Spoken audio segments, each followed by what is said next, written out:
मोहित, आ रही आवाज़?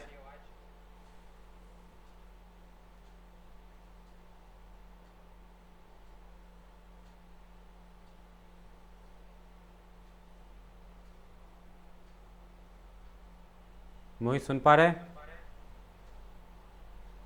Yes sir.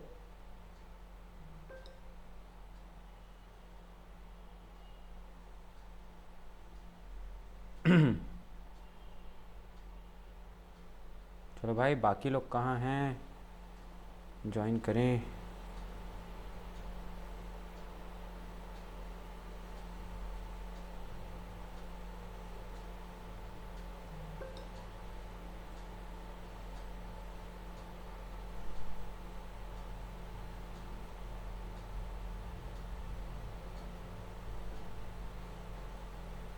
और कोई नहीं आ रहा क्या सर? आ रहे होंगे, आ रहे होंगे।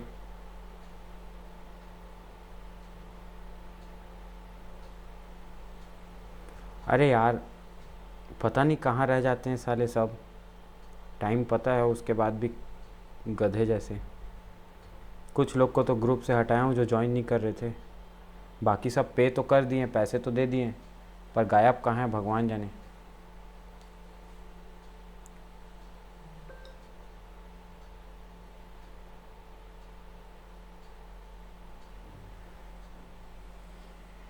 अब अपन कितना देर वेट करें, ऐसा हो जाता है ना।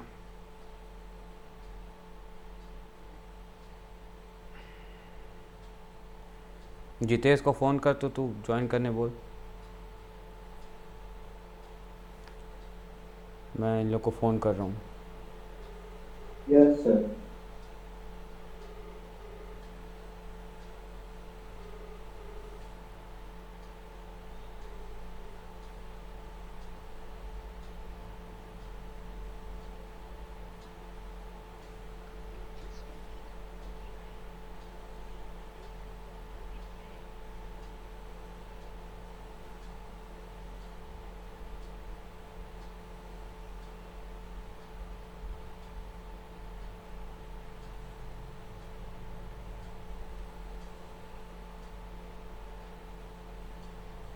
सर मूवी देखने गए जितेश। तो अपन ऐसा करते हैं ना, अपन ही शुरू करते हैं, कोई आएगा तब का तब देखेंगे। क्या बोलता है? या 2 मिनट देख लेते हैं, और कोई आ रहा है तो फोन करके देख लो आप। सादगी का पता नहीं कहाँ गायब है ना। आकृति भी दूसरे कॉल पे बिज़ी आ रही है। पैसा ऐसा तो दोनों दे दिए हैं। और उनका भी तो मैं इसका सोच रहा हूँ कि क्लास का रिकॉर्डिंग करके इसको भेज दूंगा। अब अपन क्लास तो रोक नहीं सकते हैं ना, क्लास तो ज़रूरी है। रिकॉर्ड करके भेज देंगे, देख लेंगे इन लोग बाद में। क्या बोलते हैं? चल, कर लेते हैं। ठीक है। Yes sir.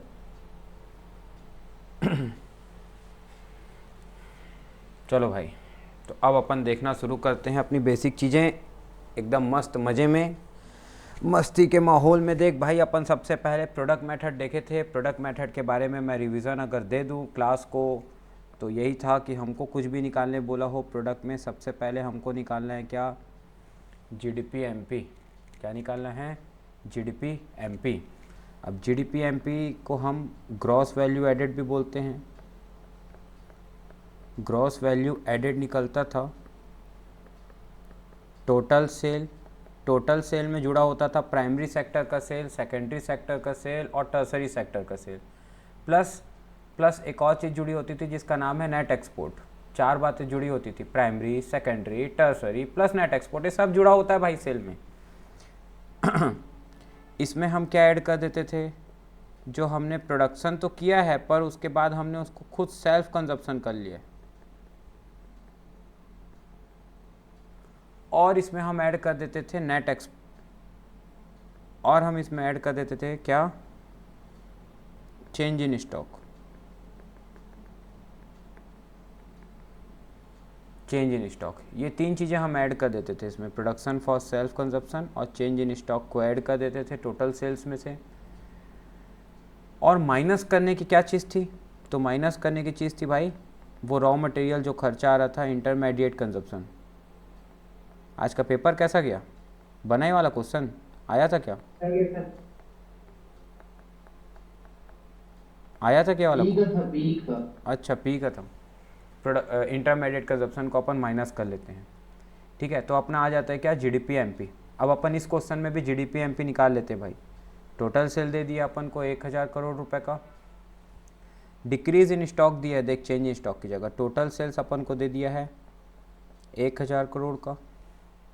अपन को प्रोडक्शन फॉर सेल्फ कंजप्शन दे दिया है, प्रोडक्शन फॉर सेल्फ कंजप्शन 120 का। अपन को परचेज ऑफ रॉ मटेरियल जो दिया है वो इंटरमीडिएट कंजप्शन है। सुनना हीरो, ये जो एक्सपोर्ट वाला टॉप पॉइंट है ना, ये इस सेल्स में ही इंक्लूडेड है, तो इसको दोबारा ऐड नहीं करेंगे, ठीक है। और इलेक्ट्रिसिटी चार्जेस भी एक खर्चा है, उसको भी इंटरमीडिएट कंजप्शन मान लेते हैं। और इनकम टैक्स का कोई यूज़ नहीं होता यहाँ पे, ये आगे पढ़ाऊँगा, डायरेक्ट टैक्स है ये है इनडायरेक्ट टैक्स, आईडीटी जिसको बोलते हैं ना, इनडायरेक्ट टैक्स। इन दोनों का यूज़ बाद में होगा। तो फिलहाल में इंटरमीडिएट कंजप्शन में 300 + 50 350 का इंटरमीडिएट कंजप्शन पता है। पर एक चीज़ भूल गया हूँ लिखना, पूछ क्या, ये चेंज इन स्टॉक लिखना भूल गया हूँ। चेंज इन स्टॉक प्लस करते हैं, पर क्योंकि वो डिक्रीज़ में दिया है, ये देख डिक्रीज इन स्टॉक 70 का, तो वो प्लस चेंज इन स्टॉक और -70, हाँ ब्रैकेट में डाल देना उसको।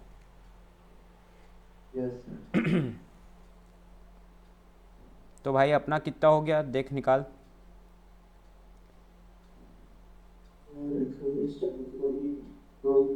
300 आएगा।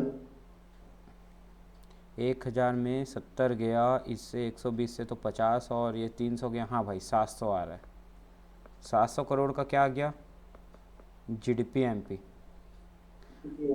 अब भाई ये जीडीपी एमपी से अपन लोग को निकालना क्या है, अपन को क्वेश्चन में पूछा था नेशनल इनकम निकालने, net value added at factor cost का मतलब होता है बेटा एनएनपीएफसी। एनएनपीएफसी यानी होता है नेशनल इनकम। एनएनपीएफसी मतलब होता है नेशनल इनकम। अब भाई अपन को नेशनल इनकम निकालना है, अपने पास है जीडीपी एमपी। तो मैं बताता हूँ कैसे निकलेगा ये निकलता है, अभी मैं समझाऊंगा, अभी तो मैं बस बता दे रहा हूँ, ध्यान से देखना भाई। जीडीपी एमपी, देख भाई मार्केट प्राइस से फैक्टर कॉस्ट में आने के लिए मार्केट प्राइस में नेट इनडायरेक्ट टैक्स हटाना पड़ता है, और डोमेस्टिक से नेशनल में पहुंचने के लिए प्लस करना पड़ता है एनएफवाई। कुछ बुक में आई भी दिए रहता है, पर हम आई नहीं बोलेंगे, हम वाई बोलेंगे, क्योंकि आगे एडीएएस में I is equal to investment माना है, तो फिर कंफ्यूजन होता है, इसलिए वाई मानेंगे हम इसको। और ग्रॉस से नेट में जाने के लिए बेटा माइनस करना पड़ता है डेप्रिसिएशन, ठीक है। अब अपने पास में बेटा एनएनपीएफसी अपन को निकालना है, अपने पास में जीडीपी एमपी दे दिया कितने का, 700 करोड़ का। इसमें एनआईटी अपन कैसे निकाल लेंगे, एनआईटी निकाल लेंगे plus indirect tax minus subsidy, तो 70 - 40 कितना हो गया, -30 करोड़ कर लिया हमने। 70 - 40 करके -30 करोड़ कर लिया, और -30 करने के बाद अपन को प्लस एनएफआई करना है। बेटा क्वेश्चन में कहीं पे एनएफआई तो मेरे को दिख नहीं रहा है, तो हम इसको 0 मान लेते हैं, नहीं दिख रहा है तो 0 मान लेते हैं। और डेप्रिसिएशन भी मुझे नहीं दिख रहा है यहाँ पे। डेप्रिसिएशन का एक और नाम है, डेप्रिसिएशन को हम कंजप्शन ऑफ फिक्स कैपिटल, या फिर एक और होता है कंजप्शन ऑफ फिक्स कैपिटल, तो है ही है, एक और नाम है, ये नाम मैं भूल रहा हूँ। Change in the value of existing capital stock, decrease in the value of existing capital stock, हाँ याद आ गया, decrease in the value of existing capital stock. जो डिक्रीज हो रहा है ना, एग्जिस्टिंग कैपिटल स्टॉक की वैल्यू जो डिक्रीज हो रही, वो भी डेप्रिसिएशन कहलाता है। तो एक आध क्वेश्चन में ये वर्ड भी लिखा हुआ मिल जाएगा। तो भाई अभी अपना जो आंसर है ना वो कितना आ गया, 670 करोड़ रुपए अपनी क्या आ गई, नेशनल इनकम आ गई एनएनपीएफसी। ठीक है। अब इसमें ना अपन लोग को एक मस्त बेस्ट तरीका बता रहा हूँ पहचान करने का। इसमें पहचान करने का सबसे बेस्ट तरीका होता है कि अपने पास में ना 3 बातें हैं भाई। सबसे पहला टर्म जो अपन लिखते हैं जीडीपी एमपी। तो ये जो जीडीपी एमपी है ना भाई, ये अपन को क्वेश्चन में मान लेते हैं गिवन है। तो इसका मतलब होता क्या है, इसका जो पहला वाला टर्म होता है ना वो होता है ग्रॉस का या होता है नेट का, या तो ग्रॉस का होता है या तो नेट का होता है। दूसरा वाला जो टर्म होता है ना वो होता है या तो नेशनल का या तो डोमेस्टिक का या तो डोमेस्टिक का, या फिर एन लिखा होगा तो नेशनल का। नेशनल। अब पी मतलब तो प्रोडक्ट मेथड बोल, चाहे इनकम मेथड बोल, चाहे एक्सपेंडिचर मेथड बोल। इसलिए देखना कभी कभी जब प्रोडक्ट मेथड बनाता है ना तो जीवीपी की जगह जीवीओ भी बोल देता है, जीवीओ ग्रॉस वैल्यू ऑफ आउटपुट। तो उस पर भाई परेशान मत होना, वो कई बार क्या है टर्म्स को ना आगे पीछे लिख देता है, उसको ध्यान मत देना। तो ये पी जो होता है ना ये प्रोडक्ट इनकम और एक्सपेंडिचर मेथड के लिए यूज़ होता है, जहाँ पे प्रोडक्ट में पी, इनकम में जीडीआई भी लिखा मिल जाएगा और जीडीई भी लिखा मिल जाएगा। तो वो मेथड्स के नाम के लिए लिखा होता है, उससे कोई फ़र्क नहीं पड़ता है। तो सब में जीडीपी भी लिख देगा तो भी चलेगा, ठीक है भाई। ये जो आखिरी वाला टर्म होता है ना एमपी, ये मार्केट प्राइस का होता है या फिर फैक्टर कॉस्ट का होता है। Factor cost. देखते हैं कोई आया थोड़ी है, नहीं कोई नहीं आया भाई, आज सब गायब हैं। अमन को फोन करूँगा। नहीं नहीं, कल मैं गायब था, आज सब गायब हैं। रहने दो ना, वीडियो देखेंगे। अब हम क्या करें, हम तो पढ़ा रहे हैं ना, टाइम दिए हैं, सुबह से टाइम बता दिए।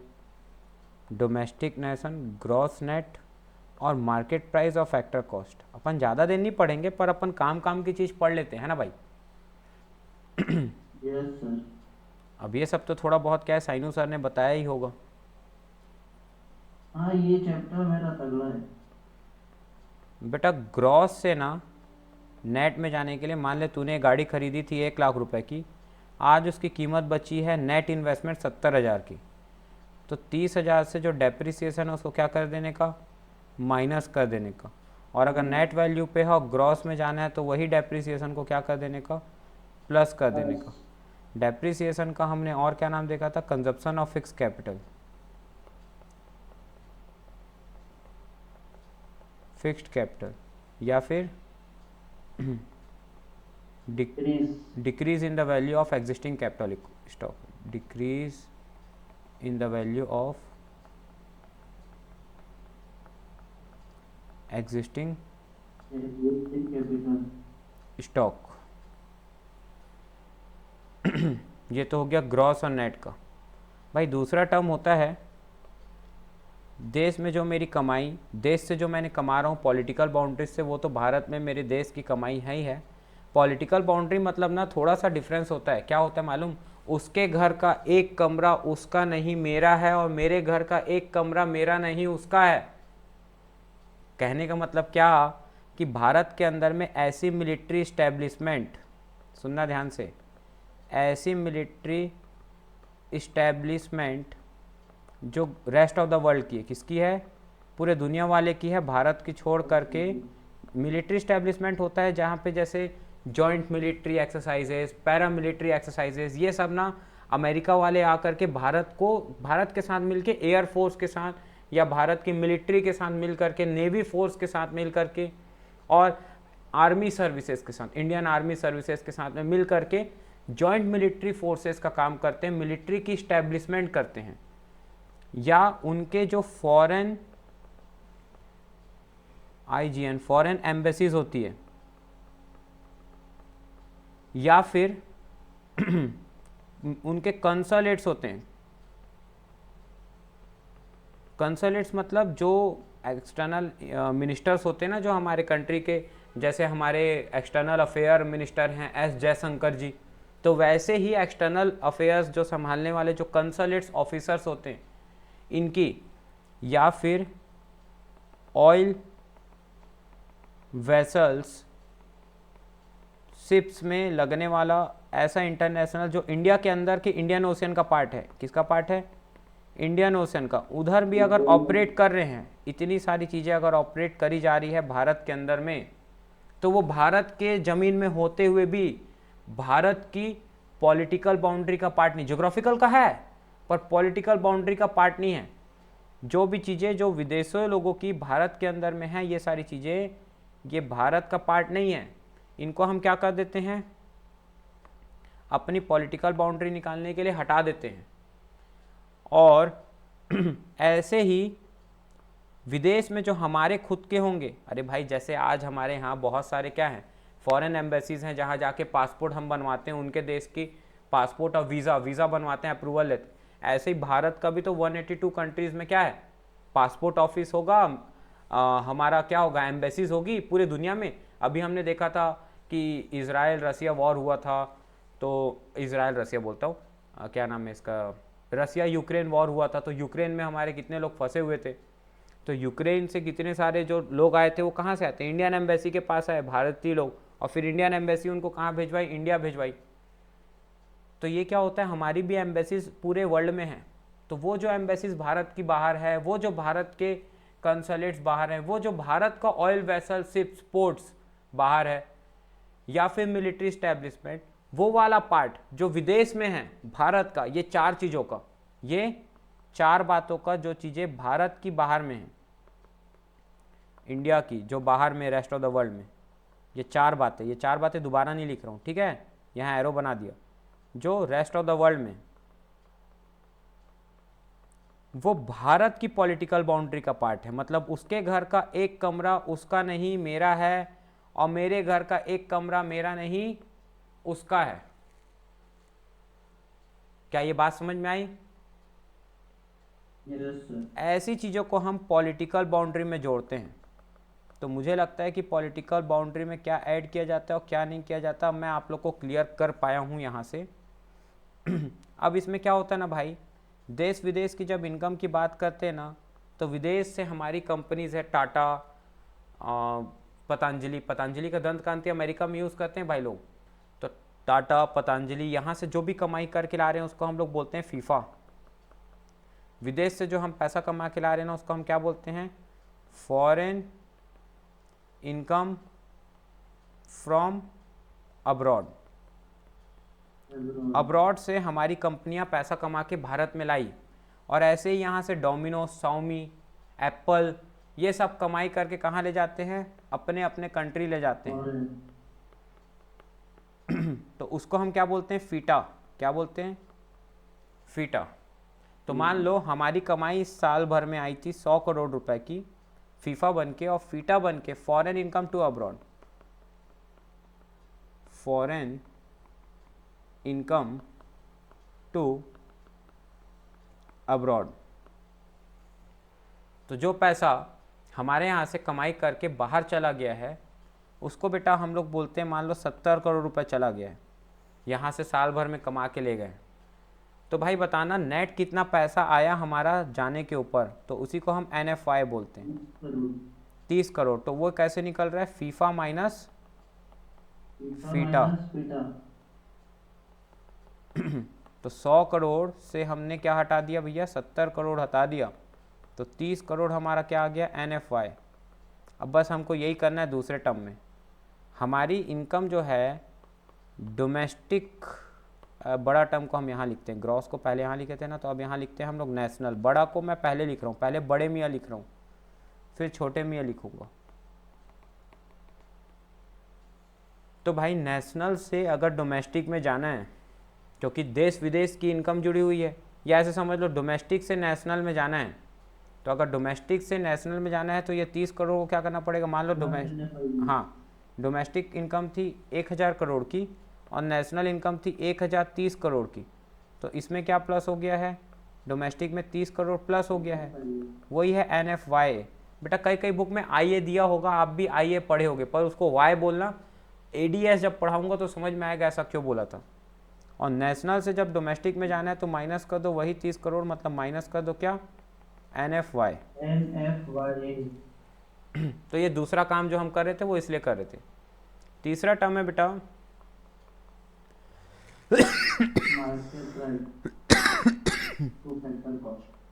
अब मार्केट प्राइस क्या होता है ना बेटा, सामान की कीमत मेरे को पड़ रही थी 100 रुपये, पर उसकी जो कॉस्ट थी ना, फैक्टर कॉस्ट मतलब cost of production plus profit, उस सामान की कीमत 70 रुपये ही पड़ रही थी।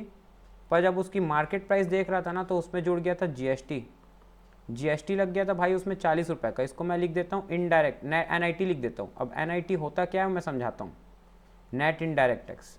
तो होता क्या था ना भाई, सरकार ने इस पर बोला था भैया देखो हमको जीएसटी चाहिए, जिसको हम क्या बोलते हैं, इनडायरेक्ट टैक्सेस बोलते हैं, 40 रुपये का। इस पर हम 40 रुपये का टैक्स लगाएंगे, इनडायरेक्ट टैक्स। और हम आपको छूट दे देंगे, क्योंकि आप सोलर पैनल वाली चीज़ में काम कर रहे थे, तो सब्सिडीज़ दे देंगे, कुछ पैसे की छूट दे देंगे, जो कि है 10 रुपये का। तो हम क्या करते हैं, नेट हमको कितना रुपए का टैक्स लगा। एक साइड तो सरकार बोल रही तुम्हारे ऊपर हम टैक्स लगा रहे हैं, और एक साइड तो बोल रही कि हम तुम्हें छूट दे रहे हैं। तो भाई कहना क्या चाहते हो, कितने का टैक्स लगा रहे हो, स्पष्ट बताओ ना। तो उसी को हम क्या बोलते हैं, NIT बोलते हैं, नेट इनडायरेक्ट टैक्स। मतलब क्या हो गया, plus indirect tax minus subsidies is equal to net indirect tax. तो indirect tax minus subsidies is equal to net indirect tax, कि कितना रुपए का टैक्स, इनडायरेक्ट टैक्स ज़्यादा लगा सब्सिडी के ऊपर। 10 रुपये के ऊपर कितना रुपए का ज़्यादा टैक्स लगा, तो 10 रुपये के ऊपर कितना रुपए का ज़्यादा टैक्स लगा, 30 रुपये का। तो यही 30 रुपये जब हम जोड़ देते हैं, ये देखो 70 रुपये में जब हम ये 30 रुपये का NIT का जोड़ दिए तो 100 आ गया। और मार्केट प्राइस से फैक्टर कॉस्ट में जाने के लिए यही NIT को हम क्या कर देते हैं, माइनस कर देते हैं। क्या ये बात समझ में आई? Yes sir. अब बेटा इन्हीं के बेसिस पे कुछ बेसिक टर्मिनोलॉजीज जो क्लास में हम आज बना रहे हैं, वो यही है कि हमको सपोज कर लो GDP MP गिवन है। GDP MP क्या है, गिवन है। गिवन।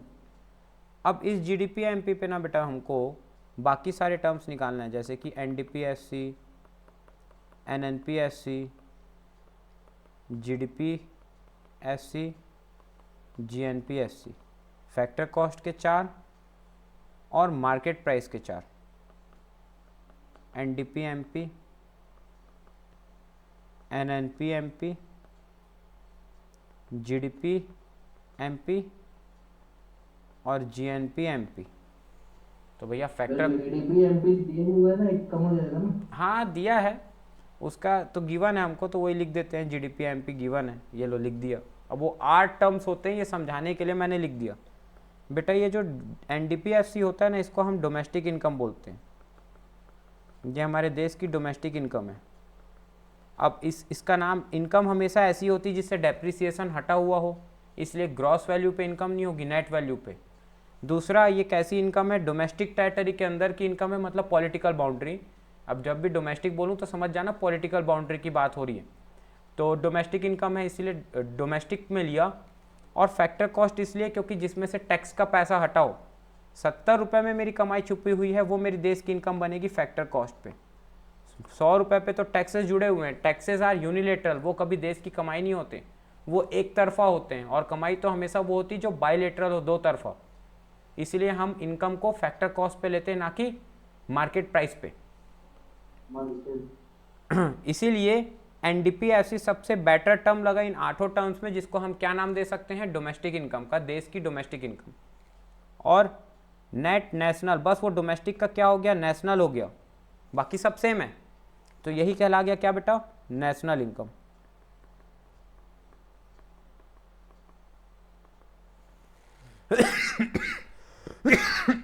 और ये भी मैंने अपने सीट में लिख के दिया है कि क्यों हम NNPFC को ही नेशनल इनकम कहते हैं, सीट जो मैंने शेयर करी है। अब बेटा हर एक टर्म से हमको ये निकालना सीखना है। तो जैसे अगर हमको GDP MP गिवन है, तो भाई बताओ मार्केट प्राइस से फैक्टर कॉस्ट में पीछे से गिनते हैं, क्या करना पड़ेगा, माइनस करना पड़ेगा NIT। डोमेस्टिक से डोमेस्टिक ठीक है, ग्रॉस से नेट में जाना है तो माइनस डेप्रिसिएशन। इसी प्रकार से GDP MP हमको गिवन है, इसमें मार्केट प्राइस से फैक्टर कॉस्ट में जाने के लिए माइनस NIT। डोमेस्टिक से नेशनल में जाने के लिए, छोटे से बड़े में जाने के लिए प्लस NFY, और ग्रॉस से नेट में जाने के लिए माइनस डेप्रिसिएशन। अब सोचो ये बाकी लोग के लिए कितनी इंपॉर्टेंट क्लास है, नालायक लोग ज्वाइन नहीं करे, साले घर में देखेंगे कि नहीं पता नहीं। मार्केट प्राइस से फैक्टर कॉस्ट में जाने के लिए माइनस NIT, डोमेस्टिक सेम है, बस सेम है। माइनस NIT, डोमेस्टिक से नेशनल में जाने के लिए प्लस NFY, बाकी सेम है। बस अब NDP MP में देखते हैं। मार्केट प्राइस सेम है, डोमेस्टिक सेम, सिर्फ माइनस डेप्रिसिएशन।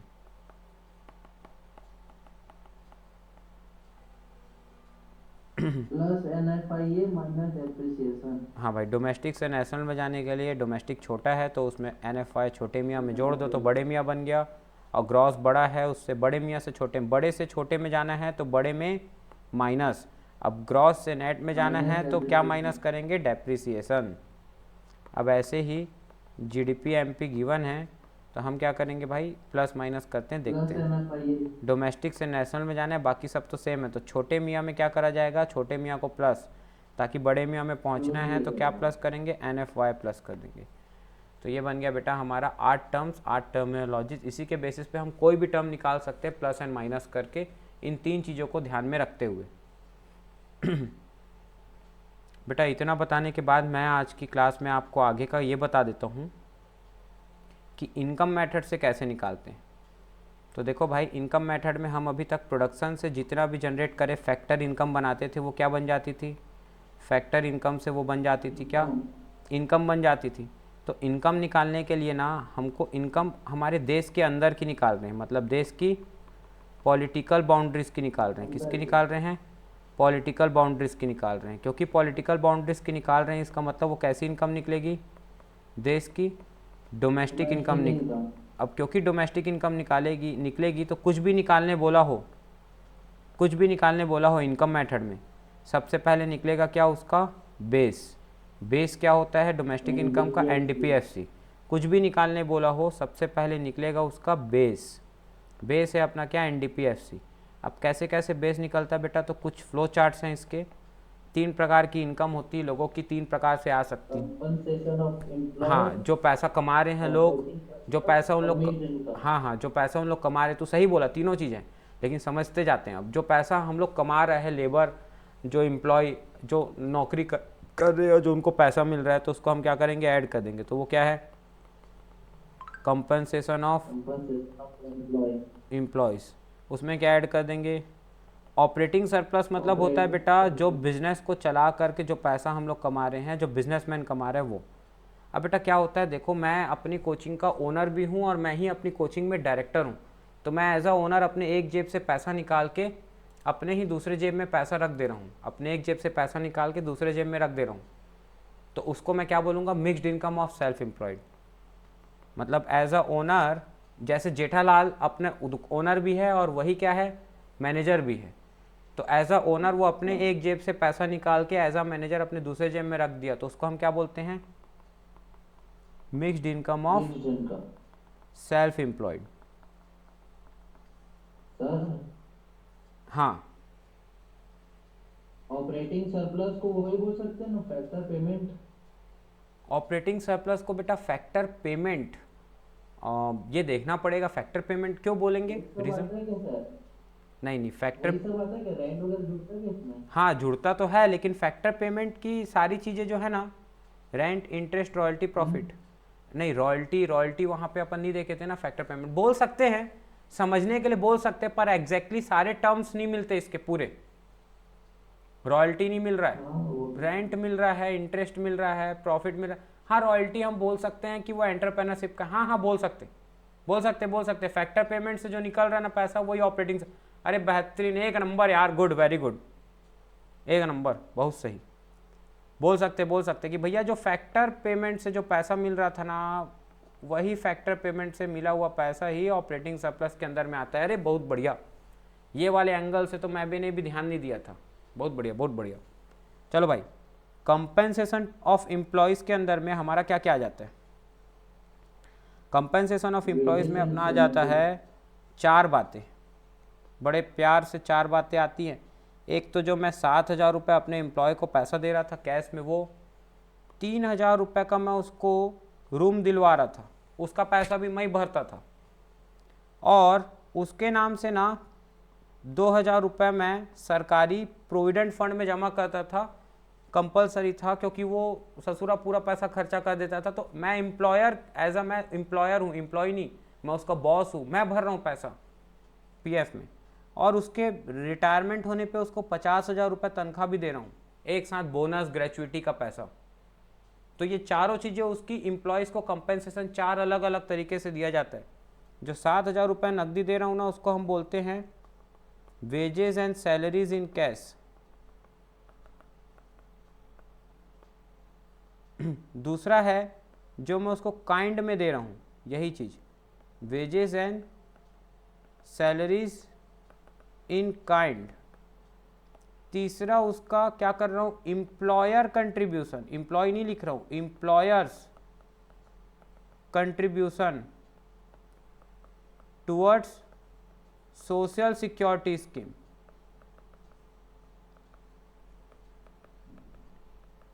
बॉक्स छोटा पड़ गया था। And the fourth one is pensionary retirement benefit.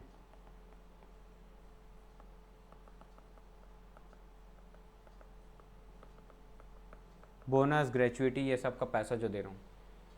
तो ये 4 चीज़ें हम क्या कर देते बेटा, ऐड कर देते। अब ऑपरेटिंग सरप्लस में बेटा 4 प्रकार की बातें आ जाती है इसमें भी। पहला आ जाता है रेंट, जो मेरे को ज़मीन अमीन देने पे किराए पे मिल रहा है। दूसरा मैं जो ब्याज में चला रहा हूँ देश में पैसा, इंटरेस्ट। तीसरा रॉयल्टी। और फिर आ जाता है बेटा प्रॉफिट। बेटा रॉयल्टी जो होता है ना, ये देखना आप समुद्र में नदी वदी में जाके रेत निकालते हो तो उस पर देखना सरकार को रॉयल्टी पे करना पड़ता है। मैंने कोई किताब लिखी तो उस किताब पे मेरा पब्लिशर मेरे को 40% का जो कमी मतलब मेरा हिस्सा दे रहा है वो रॉयल्टी दे रहा है। पब्लिशर बुक ओनर को, बुक ऑथर को जो पैसा दे रहा है वो रॉयल्टी का पैसा दे रहा है। या फिर अगर मेरी खदान चलती, क्रशर चलती, तो मैं पत्थर निकालता हूँ ज़मीन से, तो उस ज़मीन से पत्थर निकालने पे मुझे सरकार को क्या पटाना पड़ता है, रॉयल्टी पटानी पड़ती है।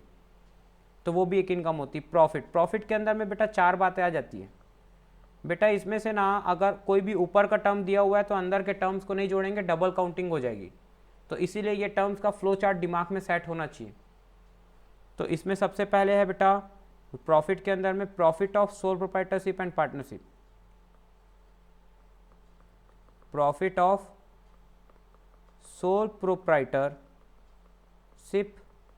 And partnership.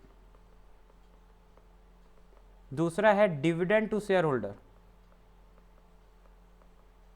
तीसरा है बेटा रिटेन्ड अर्निंग, मतलब अनडिस्ट्रीब्यूटेड प्रॉफिट, आपने कमाया तो है पर रिजर्व बना के रख लिया वो पैसे को। और चौथा है बेटा कॉरपोरेट टैक्सेस, टैक्स का पैसा। सुनना बेटा ध्यान से, आपने कमाया था पैसा 100 रुपये का, जिसमें 80 रुपये आपके पास रिजर्व बन गया था, नहीं 20 रुपये, 100 रुपये कमाया था आपने प्रॉफिट, जिसमें से सोल प्रोप्राइटर आपके पूरे इंडिया ने, जिसमें से 20 रुपये सोल प्रोप्राइटरशिप पार्टनरशिप ने कमाया था और 80 रुपये कंपनी ने कमाया था। वो 80 रुपये कैसे टूट रहा है, तो शेयर होल्डर्स को हमने 30 रुपये बांट दिया था, 20 रुपये का रिजर्व बना लिया था, डिविडेंड हमने बांट दिया था शेयर होल्डर्स को 30 रुपये का, और कंपनी को टैक्स भरना पड़ता है। तो 30 रुपये का कंपनी के ऊपर में टैक्स लग गया था, जिसको हम डायरेक्ट टैक्स बोलते हैं, कॉर्पोरेट टैक्स। तो वो भी taxes, direct tax, indirect tax नहीं बोल रहा हूँ, क्योंकि पहले कमाया कितना मैंने 80, उस 80 में से मैं कुछ भी करूँ, चूल्हे में डालूँ, आगी लगाऊँ, डोनेशन में बांट दूँ, कुछ भी करूँ, कमाया कितना 80, तो वो 80 में कॉर्पोरेट टैक्स जुड़ा हुआ है। और इसीलिए क्वेश्चन आता है कि why direct taxes is being the part of national income and indirect tax not, क्योंकि इनडायरेक्ट टैक्सेस कभी भी इनकम का पार्ट नहीं बनते हैं, वो अलग से दिए जाते हैं। 100 रुपये के सामान पे 18 रुपये का जीएसटी अलग से लगा है, उस 100 रुपये में से इनकम बनेगा फैक्टर कॉस्ट से, इसलिए इनडायरेक्ट टैक्सेस कभी नेशनल इनकम के पार्ट नहीं होते। पर जो 100 रुपये में मैं कमाई कर रहा हूँ 40 रुपये की, उस 40 रुपये में से मैं कुछ 10 रुपये टैक्स का भरूंगा, डायरेक्ट टैक्स का। तो पहले कमाया कितना 40 ना, 40 में से कुछ भी जाए वो तो इनकम है ना, 40 तो इनकम है ना, इसलिए डायरेक्ट टैक्सेस तो तो इनकम के बाद निकलता है, इसलिए डायरेक्ट टैक्सेस इनकम का पार्ट होता है, पर इनडायरेक्ट टैक्स तो कभी इनकम का पार्ट बना ही नहीं था, इसलिए इनडायरेक्ट टैक्सेस नहीं होता, जीएसटी इनकम का पार्ट नहीं होता इसलिए। और ये corporate tax, income tax direct tax है, और डायरेक्ट टैक्सेस ऐसे इनकम का पार्ट होते हैं क्योंकि वो इनकम कैलकुलेट होने के बाद उसमें से दिए जाते। क्या बात समझ में आई?